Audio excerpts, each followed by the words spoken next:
Hey everybody, Nick here, and today I got a video for you about this little guy right here. This is the Monterey Bay Knives River Otter. What we're going to go ahead and do is take this guy apart. I've been carrying it for a while now, but never actually filmed a formal video about it.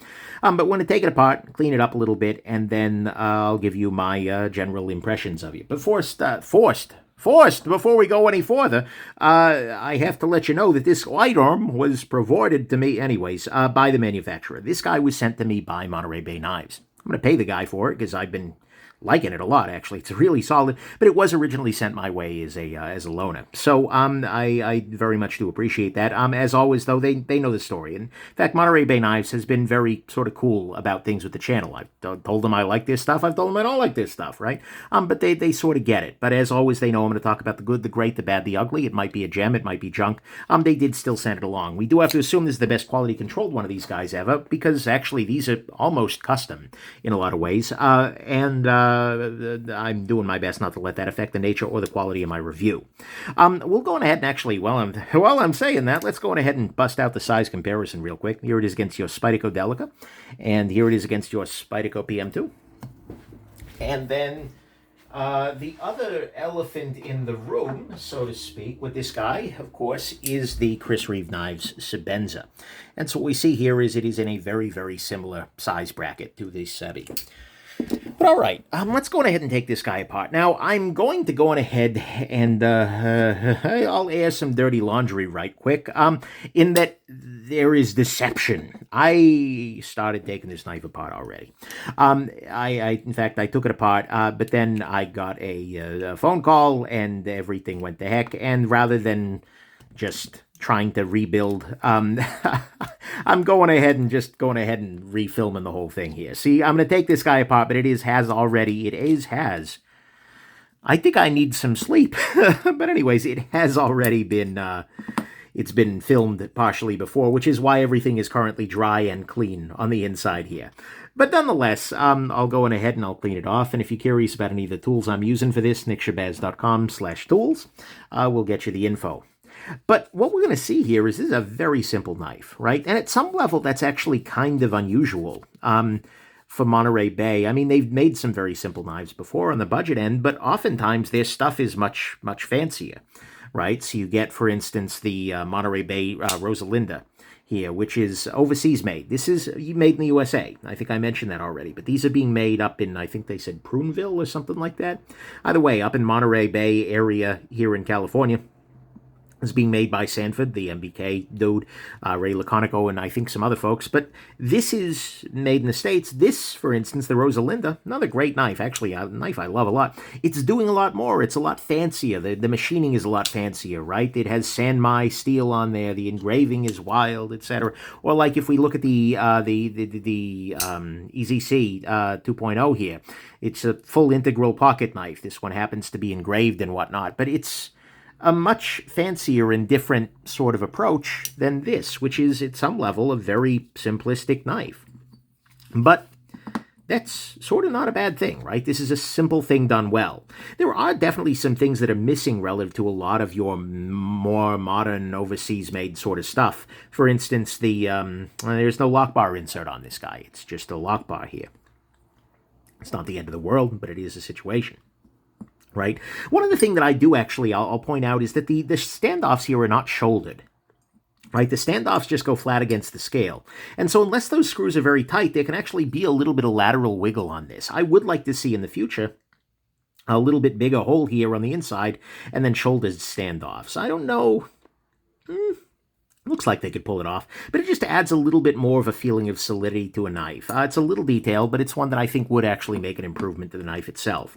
And then here, instead of using the bearings, you're using a bronze washer here, or a brass. I think this is also bronze still. But either way, you're using a washer on this guy rather than bearings, which leads to an action that is a little bit different, although actually, in practice, it's a really good action. They've got the detents absolutely dialed in here. But anyways, so the knife is very simple, right? It is a very, very simple knife. The blade, by the way, and I can show this off to you here, is in MagnaCut. You can see down there, and MagnaCut is a steel that is basically stainless. Technically, I guess you probably could get it to stain, but I'm not quite sure how, and I don't think you're going to. So, basically a stainless steel. And that's why this is the River Otter. It's also got a slightly different shape of the blade relative to some of the Sea Otters that they've already had out there. But it's a very, very nice thing. In terms of lubricant here, I'm going to go on ahead and I'm going to use some knife pivot lube. Put that down there, and then is there one side that's more polished? Yeah, maybe this guy. All right, go ahead and drop that there, and then a little bit there. Should I over-lubricate this more? Probably. Actually, the answer is probably not, but it's kind of tradition at this stage. So I put some lube on the pivot there. I'm also, while I'm thinking about it, going to go ahead and put a little lube in the detent hole. There, that way that gets done. Go ahead, pop the blade onto the pivot. There we go. And then drop this other washer onto here. That seems to be, seems to be the side of rotation. Really, I shouldn't have put the lube on the other side of the first washer. It doesn't need to rotate on both sides. But for consistency, I'll do that. And I believe we are all set. So what we're going to go ahead and do is pop this guy back together. Because these aren't shouldered, I kind of have to do the pivot side first. And by the way, the pivot is free spinning, which is a thing they could definitely do better for future runs. But anyways, so I'll go ahead and put this guy back together. I'm going to go ahead and grab a... use some Loctite here. That's a little bit more important when when it's not shouldering, because again, if these screws in the back here get loose, then the whole scale can kind of wiggle a bit. So I'll put some Loctite there. Put some Loctite here. If you're curious about any of the tools, nickshabazz.com/tools. Sorry if I said that already, but it's definitely a thing. And then close this up and put some... Actually, let me clean up the... This is a T8, by the way, as opposed to T6 for the back screws. All right, now that that's cleaned up, put a little tiny bit of... It's a pretty shallow screw, but put a little tiny bit of Loctite on there. You can tell the shallowness by the fact that it just popped off of there. There we go. And we'll tighten this down. So, tightening here, the question becomes, where is the action good with no play? So right now, no play, dead centered, so we're good in the back. Can I loosen it a little bit and get slightly better action, becomes the question. That's a really good action. There's no blade play. Everything's centered. We're done. All right, so that was easy enough. What are my feelings on the knife? So my feelings on the knife are a couple of things. To start with, I really do appreciate the idea behind the Monterey Bay Knives Made in the USA series, right? It is, and look, I've said so many times on this channel that quality is about effort, not geography, right? And I still believe that very strongly. But it is a wonderful thing to be able to buy a knife that's being made locally. In my case, well, I can drive there in like 6 hours or something like that, right? That's a joy. And it means that you're supporting folks. You know that, they're taking good care of their people, or at least I happen to know that. And, there's a lot of joy to that. And so for me, there is absolutely a major role being played right now as I evaluate this knife by knowing that it is being made not so far up the highway by people who I know give a damn and really want this to happen. This is a passion project. But as a result, you're paying a little bit more for it, right? $425 is getting you a lot less here than it might in some sort of an overseas made sort of thing. Even if we look at the Monterey Bay Rosalinda, right? I mean, objectively, this is a much fancier knife, the Rosalinda is, relative to the River Otter here. But it's also being made overseas, right? And so that's a different thing, right? This is, so I will freely admit that. And frankly, the other thing I'll throw out there is if there was an overseas made knife that was exactly like this, and the price was $425, I'd die laughing, right? It is at its core a very simple sort of frame lock. But that said, It's a simple thing that's done well. In a lot of ways, the clearest competitor to this is the Shabazz, right? The Chris Reeve knife Shabazz and the MBK. Technically, the Shabazz with the Insingo blade shape, I think, is closer to this guy. But in practice, like, these two are the ones that are going to be fighting here. They're both around the same price point. The Shabazz feels a little bit more fancily machined in some ways, right? There's a little bit more going on with it. The clip is a little bit deeper, not by a huge... Well, actually, they're right about similar. It just feels that way because this gets shallower. Either way, these are very, very similar knives in execution. That said, there are a couple of differences that are important here. The action on the Monterey Bay is better. I don't mean that in the sense that it is smoother. I mean, Shabazz are very smooth, right? But it is better in the sense that it is much quicker. It's much easier. It's a washer action, but it almost feels like a bearing action. They've done a really nice job of just like, this feels like a bearing knife. It just happens to be running on washers. That's pretty cool. And I prefer that sort of situation to otherwise. It is also a knife that has the 2 thumb studs on there, which I know for some people is meaningful, and I know you have to pay extra for on a Sebi.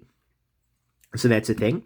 And these are, well, both a little bit tricky to get. This particular pattern is, that's a special pattern, but these guys and the Shabazz can both be a little trickier, although it's certainly easier to buy a Shabazz. It's also worth noting that this is the Shabazz 21, which it is much more similar to than the 31, which has some other differences in there. In terms of the grind, they are actually fairly similar. In terms of the blade, they're about the same in terms of blade length. In many ways, these feel like the direct competitors here. It feels like you're kind of choosing one or the other, right? But this feels like it's something they've been making for a long time. 20 some odd years, 30 some odd years, I think, at this stage, whereas this feels like a newer product. And there are places where, to be clear, this can be improved, right? It could use a little bit more chamfering in a couple of places. Like, for instance, on the inside of the lock bar here, it's a little sharp. And even the back of this, the back of the screw is a little bit on the sharper side, right? It could also be a little bit thinner behind the edge. They could actually thin the blade generally, right? The blade is a little bit on the thicker side. Right? It actually seems, it's a little bit thicker than the Shabazz blade, and I don't know that it needs to be that way. I'd kind of like to see this go thinner, but I tend to always want to see blades go a little bit thinner. Right? And then, like I mentioned, the shouldering for these standoffs would add a little bit of feeling of quality that I think is meaningful and helps. But that said, I like this knife a lot, right? Some of that might be, and I'm going to freely admit my bias here, some of that might be because it's being made in the U.S. That's a beautiful thing. And these days, oh boy, the market is really flooded with overseas stuff. So seeing something made down the road is kind of heartening. It might be because it is a simple knife, right? It is very simple. It's very sterile, right? You look at it, there's not a lot of marking, right? It's basically a big chunk of titanium and then stonewashed steel. Right? So in that level, it's very simple. I really like this blade shape a lot. I think Wharncliffe style blades are great, and this is very, very close to a Wharncliffe. Here we go. Let's see here. Yeah, it's pretty close to a Wharncliffe. And it's just really, really good. It's easy to deploy. It's easy to carry. It's relatively small. It's relatively light. Here, I'll throw it on a scale here.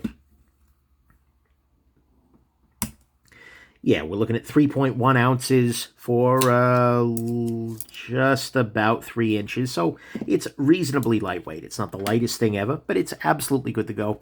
I have really liked carrying this knife. I really do like this knife. And I think it is a reasonable competitor to your Shabazz sort of thing if you are looking for something that is a little bit different, in style, and that has a fast action rather than a slow one. And then I think you might consider this. But overall, like I said, it's great. It's also pricey. It's also made in the USA. And it's also a little simpler. It's a little more rustic than some of your other options out there. If it doesn't bother you that you're paying a little bit more for US made, then great, you should do it. If that's a factor for you, well, Monterey Bay has a bunch of stuff where you're going to pay a little bit less and get maybe a little bit more in the way of knife for it. And if none of this, if this still simplicity, sterility, etc., don't matter to you, then, well, let's face it, the sky's your oyster. You got plenty of other options out there. But from where I'm standing, I really like the knife. I think it's really solid. It gets carried a lot. It's a good blade shape. It's a good action, good practical knife. It's good. Absolutely 100%. And I think what it represents, that is a manufacturer saying, hey, we can keep doing other cool stuff overseas, but let's do something here. That's something I can really get behind. That's something I really support. And so anyways, there you go. I hope this has been interesting to you. If you're appreciating this, well, you really ought to pick one up. And hope this has been interesting. And if you didn't like this review, well, cry me a river. Bye now.